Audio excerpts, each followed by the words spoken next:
Davos जागतिक आर्थिक परिषदेत महाराष्ट्रानं विविध देशांसोबत सुमारे 30 लाख कोटी रुपयांचे करार केले आहेत. या व्यतिरिक्त आणखी 7 ते 10 लाख कोटी रुपयांच्या कराराविषयी प्राथमिक बोलणी झाली आहेत, असं मुख्यमंत्री देवेंद्र फडणवीस यांनी आज सांगितलं. ते दाओस इथे पत्रकार परिषदेत बोलत होते.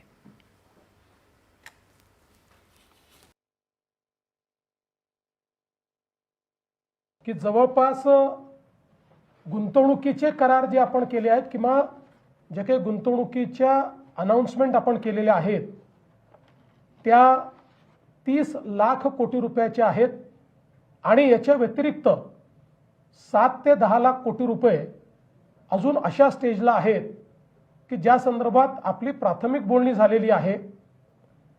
त्या संदर्भातलं काही एक प्रकारचं ॲग्रीमेंटही झालं आहे, पण पुढच्या महिन्या किंवा 2 महिन्यामध्ये ॲक्च्युअल MOUच्या स्टेजला ते येतील. त्यामुळे एक अतिशय यशस्वी अशा पद्धतीची गुंतवणूक आपल्याला प्राप्त झालेली आहे. ही जी काही गुंतवणूक आहे यामध्ये इंडस्ट्री सेक्टर आहे, याच्यामध्ये सर्व्हिस सेक्टर आहे, याच्यामध्ये ॲग्रिकल्चर आहे, याच्यामध्ये टेक्नॉलॉजीचं क्षेत्र आहे. सगळ्या क्षेत्रांमध्ये मोठ्या प्रमाणात ही इन्व्हेस्टमेंट केलेली आहे. आत्ताच गेल्या वर्षीपेक्षा दुपटीनं अधिक गुंतवणूक आली आहे. आणखी गुंतवणूक येण्याची अपेक्षा आहे, असं ते म्हणाले. ही गुंतवणूक उद्योग, सेवा, कृषी आणि तंत्रज्ञान अशा सर्व क्षेत्रात आले, असंही ते म्हणाले. या करारांमधून येणाऱ्या गुंतवणुकीपैकी 83% थेट परदेशी गुंतवणूक आहे, तर 16% गुंतवणूक अप्रत्यक्ष स्वरूपात केली जाणार आहे, असं ते म्हणाले. भारतीय उपकंपनी तयार करून त्या माध्यमातून थेट परदेशी गुंतवणूक केली जाणार आहे, अशी माहिती त्यांनी दिली. एकूण 18 देशातून ही गुंतवणूक येणार आहे. यात America, England, Switzerland, Canada, Spain अशा देशांचा समावेश आहे. अनेकदा करारांच्या घोषणा होतात, मात्र त्या प्रत्यक्षात येतात का, असा प्रश्न विचारला जातो. तर महाराष्ट्राची याबाबतीत कामगिरी सर्वात चांगली आहे, असं मुख्यमंत्री म्हणाले. गेल्या वर्षीच्या घोषणांपैकी 75% घोषणा प्रत्यक्षात आल्या आहेत. अनेकदा जाणीवपूर्वक गैरसमज करून दिले जातात, असंही मुख्यमंत्री म्हणाले.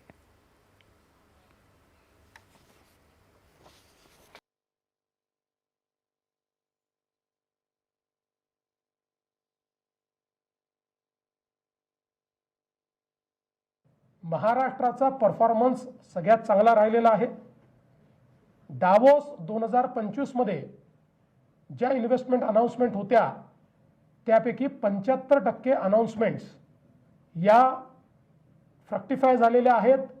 त्या प्रत्यक्षात जमिनीवर येत आहेत. वेगवेगळ्या टप्प्यात प्रोडक्शन होतं, वेगवेगळ्या टप्प्यात ती फ्रक्टिफाय होते. पण या सगळ्या इन्व्हेस्टमेंट जे सिरियस इन्व्हेस्टर्स असतात ते जमिनी घेतात, अप्रुव्हल्स घेतात, फायनान्शियल क्लोजर करतात आणि काम सुरू करतात. त्यालाच आपण एक प्रकारे इन्व्हेस्टमेंट आली आहे असं समजतो. त्या दृष्टीनं ही 75% 2025चे जे काही आपले MOUs आहेत किंवा आपल्या घोषणा आहेत त्या या ठिकाणी फ्रक्टिफाय झालेल्या आहेत. ज्या होऊ शकल्या नाहीत त्यातलेही काही गोष्टींमध्ये जिओपॉलिटिकल कारणं आहेत. काही देशांशी आपले जे काही संबंध आहेत ते मध्ये तणावाचे होते. अशा काही गोष्टी आहेत की ज्यामुळे त्या येऊ शकलेल्या नाहीत. गुंतवणूक सुरू झाल्यापासून प्रकल्प पूर्णपणे अस्तित्वात येण्यासाठीचा काळ 3 ते 7 वर्षांचा असतो. त्यामुळे तेवढा वेळ द्यावा लागतो, असंही ते म्हणाले. महाराष्ट्राच्या विविध भागात गुंतवणूक आले. यावेळी काही नवीन क्षेत्रांचाही विचार झाला आहे, असं ते म्हणाले. उत्तर महाराष्ट्र, विदर्भ, कोकण, मराठवाडा अशा क्षेत्रात मोठी गुंतवणूक आणण्यात यश मिळाल्याचं मुख्यमंत्री म्हणाले. विदर्भामध्ये 13% ही गुंतवणूक आली आहे. 50% गुंतवणूक ही महाराष्ट्राच्या इतर भागांमध्ये देखील त्या ठिकाणी आलेली आपल्याला पाहायला मिळते. विशेषतः मला सांगताना आनंद वाटतो की यावेळी उत्तर महाराष्ट्रामध्ये नाशिक, जळगाव, अहिल्यानगर, नंदुरबार आणि धुळे या सगळ्या भागांमध्ये त्या ठिकाणी ही इन्व्हेस्टमेंट आलेली आहे. जवळपास 50,000 कोटी रुपयाची इन्व्हेस्टमेंट तिथे आली आहे. विशेषतः आपलं जे आता मराठवाड्याचं नवीन मॅग्नेट तयार झालेलं आहे ते आहे छत्रपती संभाजीनगर. याही ठिकाणी जवळपास 55,000 कोटी रुपयाची गुंतवणूक आलेली आहे. आपण जर बघितलं तर नागपूर विभाग जो आहे आणि उरलेला विदर्भ आहे त्याच्यामध्ये 2,70,000 कोटी रुपयाची इन्व्हेस्टमेंट आहे. कोकणाचा जर आपण विचार केला तर 3,50,000 कोटीची गुंतवणूक आहे. पण त्यातही महत्त्वाचं आहे की रायगड हे तर नवीन मॅग्नेट आपलं आहेच, पण त्याच्या व्यतिरिक्त आता सिंधुदुर्ग जिल्ह्यामध्ये देखील चांगल्या प्रकारची गुंतवणूक आली आणि रत्नागिरीमध्ये देखील चांगल्या प्रकारची गुंतवणूक आली आहे. आणि अर्थातच पुणे विभाग हा तर गुंतवणुकीचं मॅग्नेटच आहे, त्यामुळे तिथेही चांगल्या पद्धतीनं ही गुंतवणूक आलेली आपल्याला पाहायला मिळते.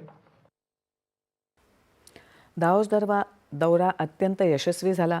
उद्योगमंत्री उदय सामंत यांच्यासह अन्य मंडळींचं अत्यंत भक्कम शिष्टमंडळ इथे आलंय असंही फडणवीस यांनी सांगितलं.